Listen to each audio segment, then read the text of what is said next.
Welcome back to the Tracy Take. I am Tyler here with my brother Ryan, and today we are doing Ryan's mock draft, part of our mock draft Monday series. And so we are recording this before the Super Bowl, but it's going to be after the Senior Bowl and the Shrine Bowl. So potentially some players might be more favorable, or will be like, this is not a first round type of talent. So I take that with a grain of salt as well. But in general, I think still this early on in the process, especially after the first 10 or 11 picks. It's all kind of how we're looking at it is like, I think this position is going to be a key need, and I like this player in them. So it'll be interesting to see over these next couple of months how some players rise and fall. But in general, though, Ryan, this is going to be your mock draft time. So before we get into that, be sure to like, subscribe, and also ring the bell to get notified whenever we create new content.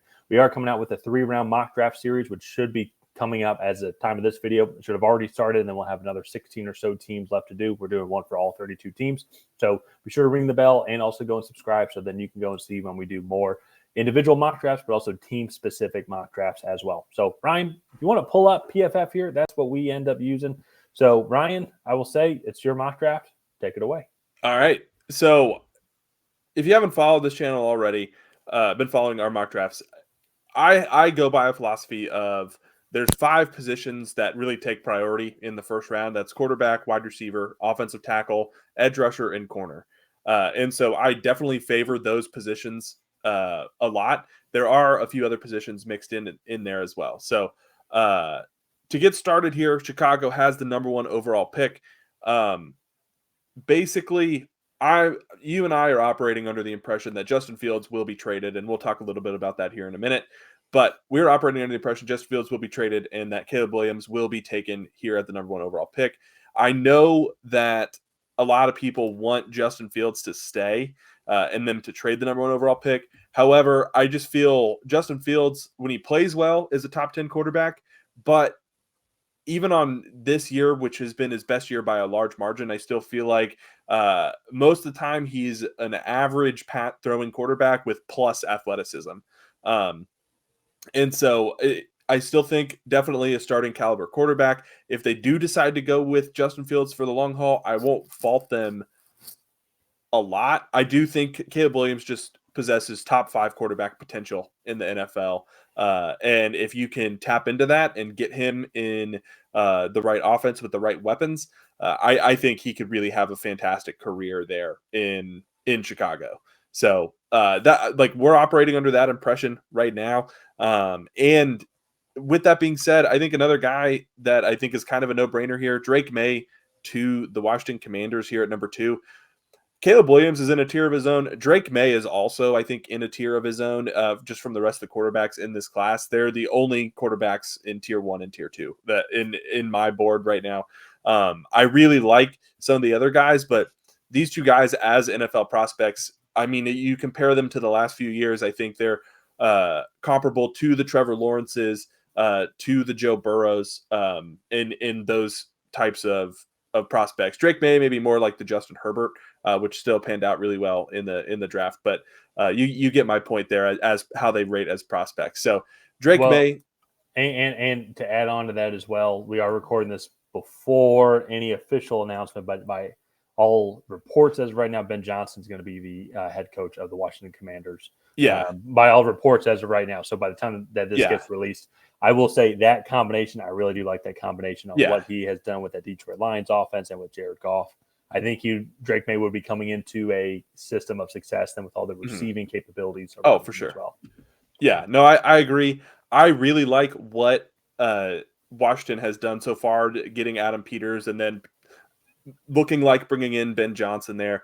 If they can get this offensive line solidified, I think they have great weapons on the outside. I think that would be a really nice fit for them. So moving on here to the Patriots pick. To me, this is where the draft really starts because New England can go a lot of ways. They could draft a quarterback here. They could draft Jaden Daniels here. They could draft Joe Alt. They could go Marvin Harrison Jr.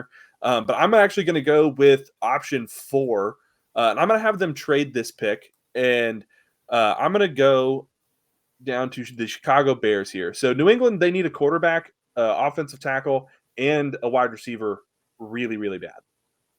And to me, I think that they could kind of kill 2 birds with 1 stone here. Trade for pick 9, pick 75, acquire Justin Fields while allowing the Bears to move up to pick 3.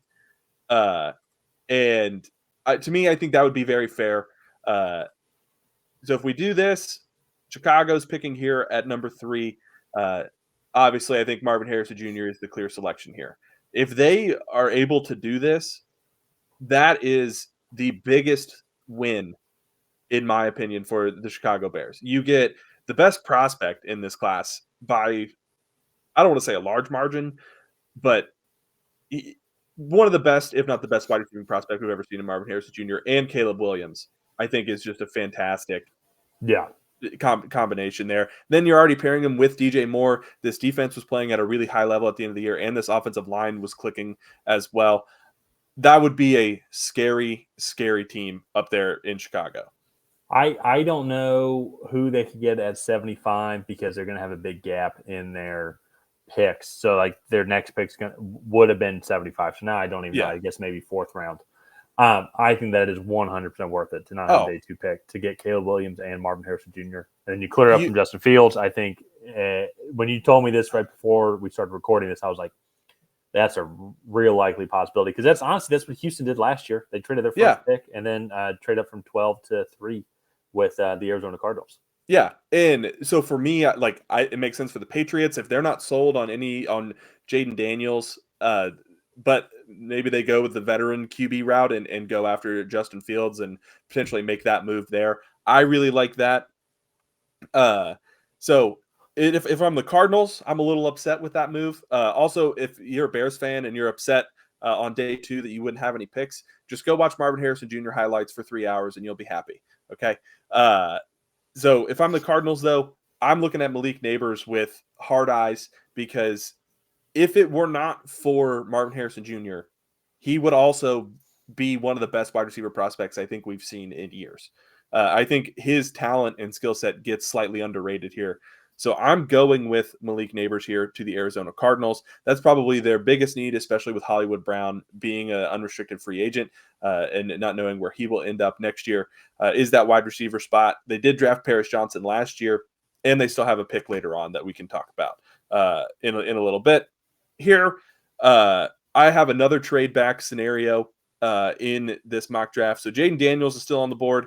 Tyler, I think you'll be pretty fond of this trade. So 874, go up and get your guy and in Jaden Daniels. Fantastic talent. In my opinion, probably one of the most exciting quarterback prospects we've seen in a little while. Just with he is a more developed passer than Lamar Jackson was coming out of college. He's not quite the athlete, but he's the closest thing we've seen to that at the quarterback position since Lamar Jackson really came out. We've had good athletes every now and then, but again, nothing to the caliber of Jaden Daniels. He's the only person that I think even can compare to Lamar Jackson's athleticism in that quarterback position. So, yeah, no, I like it a lot. This is a trade that seems to make sense. Yeah, no, and then here at number 6, the Giants. They need a wide receiver so bad. Rome Odunze's on the board. I do like Rome Odunze as a prospect, but I do think there's a clear gap between Marvin Harrison Jr. and Malik Neighbors. And then I think Rome Odunze is kind of in a tier 2 by himself. And then I think you get the Brian Thomas Jr.'s, the Troy Franklins, the Tez Walkers kind of later in the back half of the first round. So the Giants go with Rome Odunze here. They don't really have a trading partner, in my opinion, to move back. So I like Rome Odunze there. Tennessee Titans, I think, are sprinting to the podium with this, with their pick card here with Joe Alt, the tackle out of Notre Dame. One of the best tackle prospects that we've seen in a very long time, drawing comparisons to Penei Sewell from his time at Oregon and him as a prospect. And all of that being said, Penei Sewell, when he came out, was 22 or 23. Joe Alt will be 20 at the time of the draft. And so you have your left tackle there for 10 to 12 years, if not even longer, honestly. And so I think you pair him up with Peter Skoronski on the left side of that offensive line.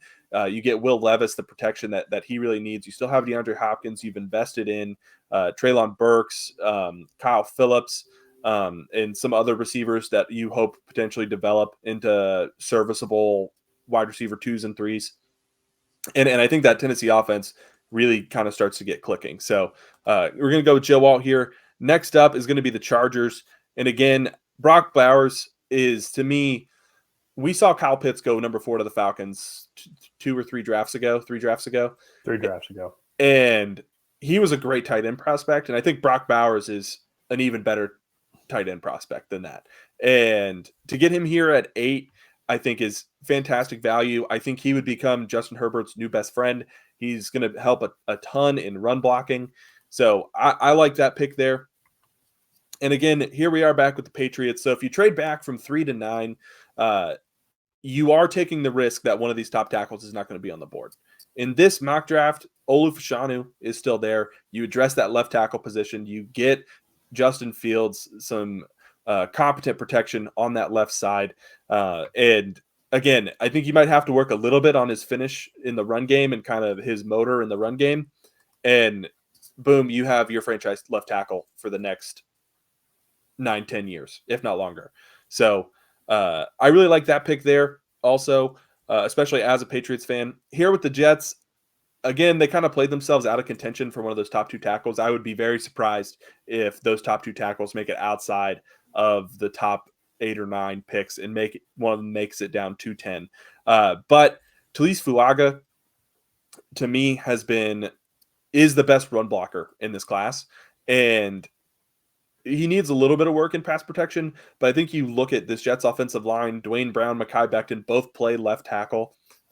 Hopefully they can get some competent play out of them. There's some good interior offensive linemen later on in the draft that I think that they can invest in there. And I think they go with Talise Fuaga here. I think drafting maybe a little bit of need over best player, but I still think Talise Fuaga is probably top 3 player available on the board there as well. So I really like that fit as well. And then coming down here, getting back to the NFC in the Minnesota Vikings, I have Jersey Newton going to the Minnesota Vikings. They need a lot of defensive help. They really had Danielle Hunter, and that was about it last year. And basically, Brian Flores just kind of tried to cover that up by blitzing like 80% of the time. So, excuse me. Getting a guy like Jersey Newton, he can help stop the run. He can get after the passer from the inside, give some other edge rushers some opportunities to get some pressure and have some more favorable one-on-one matchups, and not just allowing offenses to sit back in the pocket and carve their defense apart unless they're sending a blitz. So I like Jersey Newton there. They need a lot of different pieces. I mean, pretty much everything except wide receiver, tackle is on there. Every defensive position is on there. Defensive line, linebacker, and defensive backs. So keeping things going with the defensive side of the ball, the Denver Broncos really struggled, in my opinion, getting pressure off the edge, especially with the trade of Bradley Chubb to the Miami Dolphins after they struggled to get pressure after that. And my top edge rusher is going to be Jared Verse. His speed to power and physicality at the point of contact is just immense. And I think you get him in that system. They do have some decent interior pass rushers. They have a decent back end to that secondary. And I just really like his fit there. To me, it's really close between him and Dallas Turner. But all in all, I just have Jared Verse like a tick higher on my board. So coming back here with the Las Vegas Raiders sticking in the AFC West, we're going to go with Cooper DeJean. To me, I think you look at the back end of that defense, and that's really kind of the weakness. They drafted Tyree Wilson last year. They have Max Crosby. And the back end of that defense played okay. They got Jack Jones after the Patriots released him. And I think you add in a versatile corner like Cooper DeJean. I really like that pick there. I think he would come in and be an instant day one starter for them at either safety or corner. He's played both in college at a very high level and just a fantastic prospect. So I really like that there. Going back to the Saints now, this is where I have J.C. Latham coming off the board.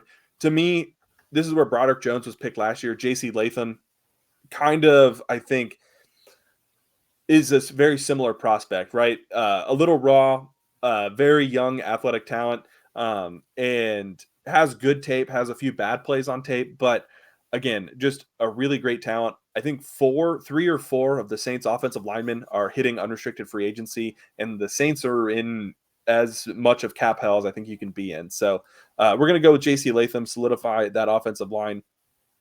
And then I'm going to go with Nate Wiggins here for the Colts.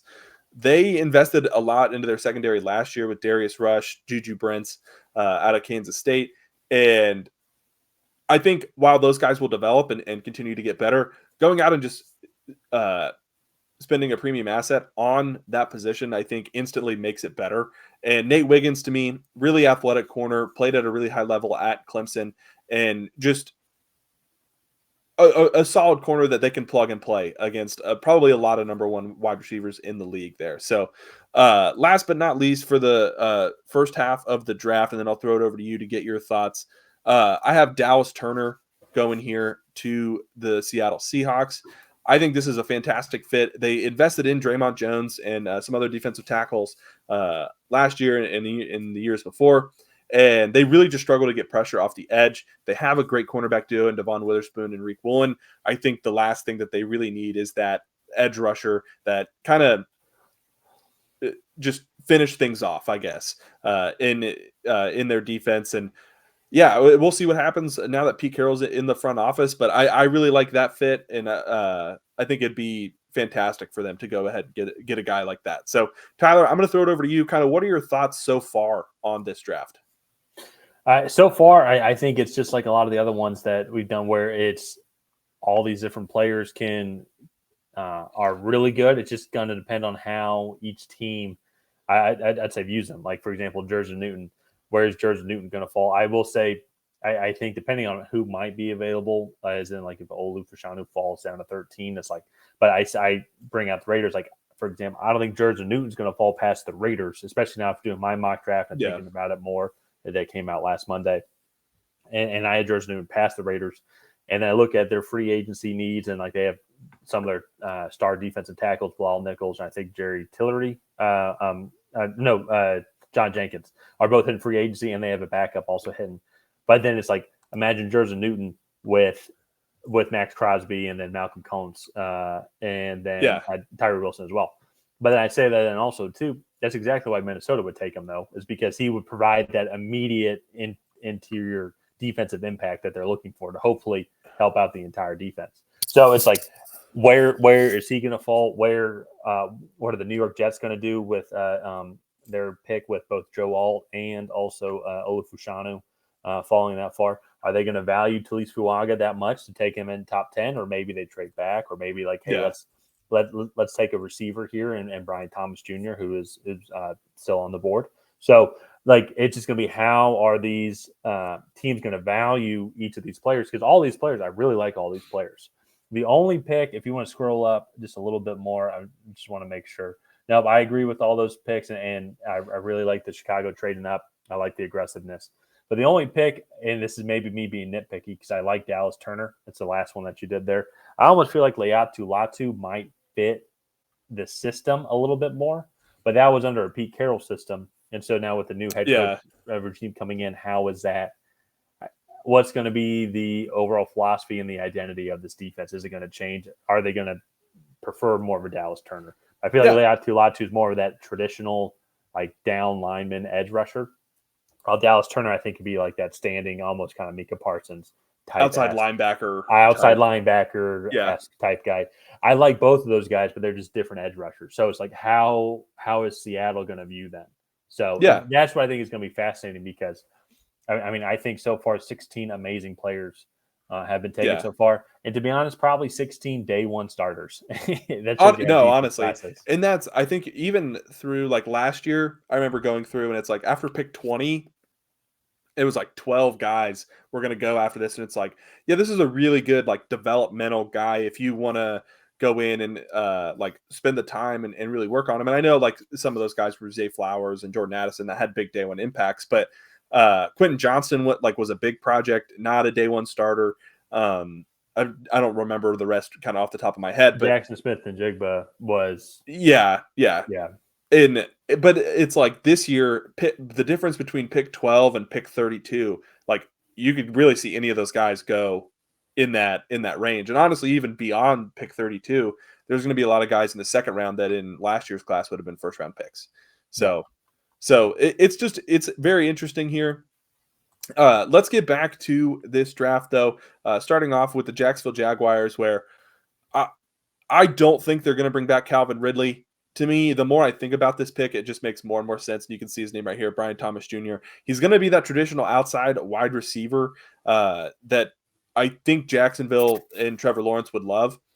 I really like the fit in Brian Thomas Jr. there. I think that's just a fantastic fit. I believe you did that in your mock as well.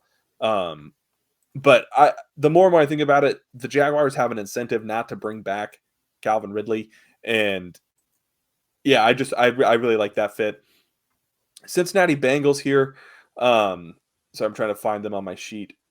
That secondary, not as nearly as good as it was 2 years ago, just because really they lost Von Bell and Jesse Bates in free agency. They were very young. Dax Hill, DJ Turner were second year and first year guys that were having significant reps. I think they go back and spend a premium asset here on Kool-Aid McKinstry, just getting everybody back, just trying to get everybody back into a working order and investing a premium asset similar to the Colts. I think will just allow them to be better, I guess, in the secondary. Here with the Rams, this one I think is going to get a little bit of scrutiny, but I have kind of become more and more of a Bo Nix fan. And I think if you look at Matthew Stafford's days in LA, they are definitely numbered. He's 36 now, I believe. He's taken a beating over his career. And I think he's got one or two more seasons in him. And I think if you're the Rams and you know that, I think you go after a guy like Bo Nix, who has some great traits and has some really good plays on film. He doesn't make a lot of mistakes right now. And they kind of released reports about Stetson Bennett. They're not expecting him to be back with the team right now for next season or potentially ever. And so I think Bo Nix would be a great and kind of just investment piece. They are a team that could use some defensive help, but kind of what I mentioned earlier, even guys in the second round, I think in last year's class would have been considered like fringe first round picks, guys that can come in and make a difference early. They have done a fantastic job of identifying those guys, i.e. Puka Nacua, that can come in and make an impact early. And so I think spending a premium asset at the quarterback position is a move that the Los Angeles Rams could actually make. So in here at 20, similar to the Bengals, that secondary, they invested a pick in Joey Porter last year. This is where I have Terrion Arnold coming off the board. This secondary needs a lot of help. Outside of Joey Porter Jr., when Minkah Fitzpatrick was not healthy, this secondary was just not very good. I think they definitely need to kind of restock the talent there, add younger guys. And I think Terrion Arnold come in. He still needs a little bit of development, but to me, he has like the mentality of a corner that you really want. He's just like feisty all the time and not afraid of contact, sticks his nose in the run game. He is a little bit undersized, so I guess that is a slight injury concern for him there. But again, just a really feisty corner. He's going to play well in a lot of different schemes, and I think that would be a fantastic fit there. And then, so this is actually where I have, I believe, my final trade of the mock draft, but I do have Arizona coming up here. 27, I believe it was 90. Arizona has 5 picks in the top 100. Well, 5 picks remaining. They have 6 overall, actually. Oh, 6 in the top 100. Yeah, five picks remaining. Yeah. And so they come up here. They have assets to spend, but the guy at the top of my board, also ironically at the top board here, is Laiatu Latu. I think you look at their needs. They need wide receiver, defensive line help, and then I think cornerback after that. To me, the guy right here that I really like is Laiatu Latu. Just, again, fantastic talent, has a couple injury concerns. He is the oldest prospect, I think, that is going to be taken in the first round. I think he's 24, going on to 25 right now. And so there is some concerns about his potential development. Like, has he hit his physical ceiling in terms of just strength and speed and whatnot? But again, I think he's a really good prospect to come in, and from day one, you know what you're going to get from him. So I like that fit there. Moving on to the Philadelphia Eagles, this is where I have Amarius Mims coming off the board, and I just really think if you're the Eagles, Lane Johnson at the very least has one more season left, or I'm sorry, at the very most has one more season left. He could retire. Jason Kelsey, there's a lot of reports that he could retire, and I think investing back into this offensive line would be fantastic. Amarius Mims as a prospect is a freak of a human. Athletically, he is top notch, even more athletic, I think, than Broderick Jones was last year. He's just not nearly as well refined as Broderick Jones, and Broderick Jones was considered a raw prospect last year. So I like this pick. He needs a lot of development, but I think if there's a team that can do it, Philadelphia is that place. And you're getting an absolute athletic freak here in Amarius Mims. So moving on now to the Houston Texans. So you made this pick in your mock, and we've talked about it before then. I believe, did we do it in our 3-round mock as well, Troy Franklin? I think so. I have to go back and double check. But I think you look at the way this offense is constructed. This offensive line played a lot better. So I'm not super concerned about investing top-tier assets into that. This defense with Derek Stingley Jr., Will Anderson, Jonathan Grenard is a free agent, but could get the tag. And so I think this is a little bit of a luxury pick here. And Troy Franklin, to me, if you fit him in that offense at a Z receiver spot. So you have Tank Dell in the slot. You have Nico Collins as your true X. Then you have Troy Franklin kind of in the Z spot, which is going to be off the line of scrimmage. So he's not going to face nearly as many press man reps. And I think he would thrive in a role like that. He would really be able to utilize his quickness and his speed, and just this would be a phenomenal pick. It would, I think, take that offense to the next level. And our dad's a Colts fan. I feel like he would absolutely hate that pick, and that's how I know it would be a good pick. So here at 24 with the Dallas Cowboys, we're going to go with Braylon Trice, the edge rusher from Washington. So he has some inside-outside versatility, and I think you look, DeMarcus Lawrence and Micah Parsons kind of play that outside linebacker role when they're in a 3-4 formation. But he's also athletic enough to kind of play that 4-3 formation as well and give them some versatility. So if Dan Quinn doesn't leave, I think he would love a player like Braylon Trice, simply because it gives him even more flexibility with that defense to throw different looks at offenses and kind of what they do well. And as a player, he plays with great intensity. I know he didn't play super well against Michigan, but to be fair, they had a really solid offensive line all around, and they did kind of isolate him just a little bit. So I think that's a really good fit here with Green Bay. I know I'm just kind of going down the board, taking all the top players, but Chris Braswell, another really solid edge rusher out of Alabama. To me, they don't need an edge rusher, but a guy like him, he can kind of play that outside linebacker role. I would love to see Lucas Van Ness be the edge in a 3-4, and then you have Chris Braswell kind of being the stunt guy, right? So you have Lucas Van Ness crashing, Chris Braswell running the stunt kind of over the middle, and I think I just have visions of that, and them just absolutely destroying some opposing team's quarterbacks. So here with Tampa Bay, going to go with Jordan Morgan out of Arizona. Prototypical tackle size, good athlete, nothing special, kind of like what we've seen out of Joe Alt or Olufashanu. And I do think if it doesn't work out, you could easily kick him into guard. But playing him, he's played left tackle his whole time at Arizona. He could switch to right tackle and do that, or again, kick into guard. I just think they need to kind of invest in that offensive line as a whole, and just kind of continue to protect Baker Mayfield, their new franchise quarterback. So here at 27 from the Dolphins traded back, I'm going to go with Graham Barton.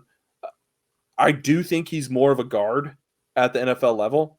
However, I do think he potentially could play tackle.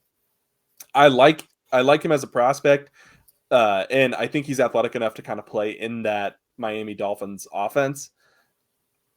Now, I know he's most likely a guard, but they do have I believe, Teron Armstead there already. They just need offensive linemen as a whole. If I think they have 5 or 6 picks in this draft, if they spend all 5 or 6 picks on offensive linemen, I think that would be a great draft because they need the players, they need the depth. Obviously, I'm being a little facetious there, but I just think that would be a fantastic fit. Here at 28 with the Buffalo Bills, I'm going to go with Byron Murphy. This has been a guy that's kind of been on my radar for a little bit, but one of the top rated tackles by PFF. If you look at him against the run, he actually grades out really, really well. He's about 6'1" or 6'2", 308 pounds.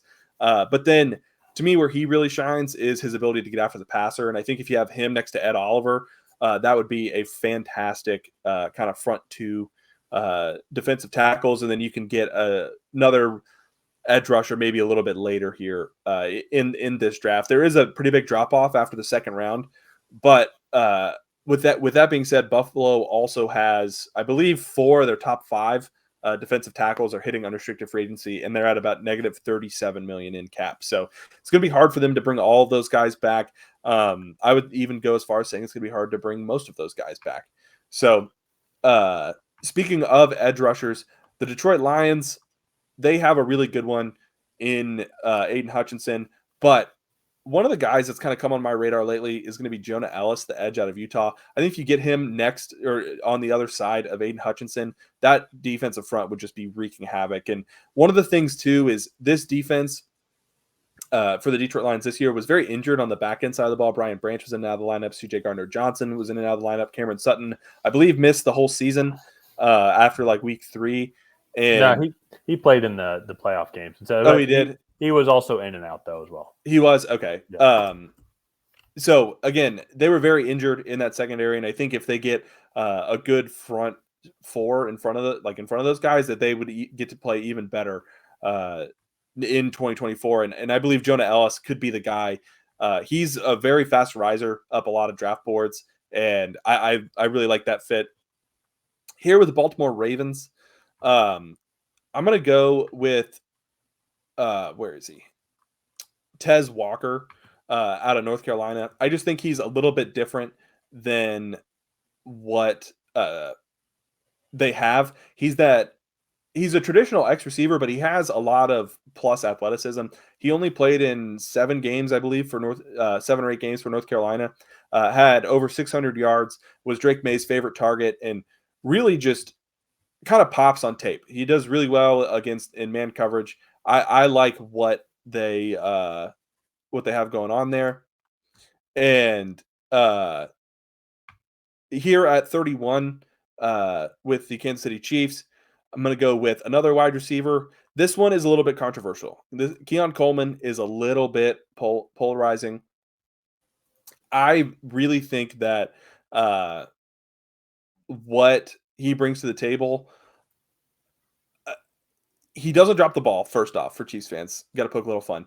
But he's just a great, smooth, fluid athlete. And I think if you get him in a system with Patrick Mahomes, you have Rashee Rice kind of the guy over the middle. Travis Kelce's coming to the end of his career. And if you have Keon Coleman on the outside, I think he just would complement all those pieces really, really well. He would be set up well by Andy Reid and Patrick Mahomes in the scheme.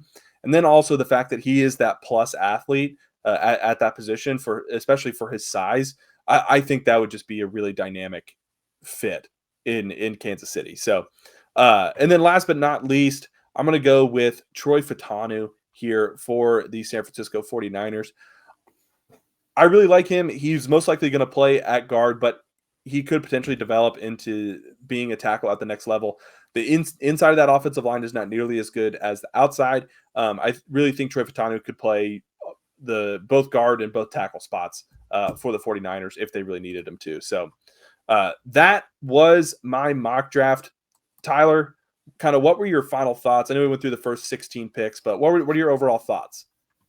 I like it. I think once again too, this we've done. This is now 6 Mondays now in a row of us doing our mock draft Mondays, and so your third one. And once again too, there's a couple names that I think it's their first appearance on the first round here in our mock draft, such as I don't think Jonah Ellis or Byron Murphy has made it so far. But at the same Keon time, Coleman, I think for mine, this is the first time he's been up there. Potentially, I think I've had him up there to Baltimore because something similar, I think, to Kansas City. I think it's something different than what they have as well.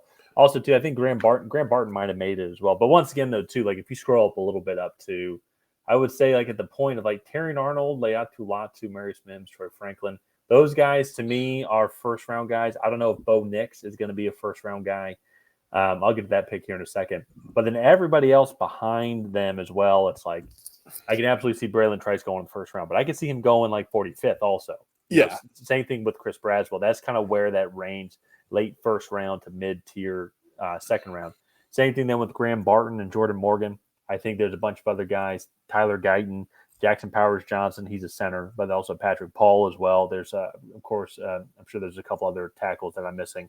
But how our team's going to grade them over Jordan Morgan or Graham Barton? I agree that I think Jordan Morgan's probably starting to get up there a little bit more as in like that next tier of offensive tackles. Probably not in that Amarius Mims, J.C. Latham, Talise Fuaga conversation. I think that they're the clear tier 2.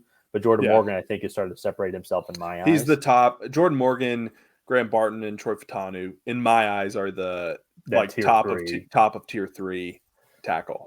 Yeah, but then it's just all going to come down to need. Like I can see a team potentially even like let's say Tampa Bay Buccaneers.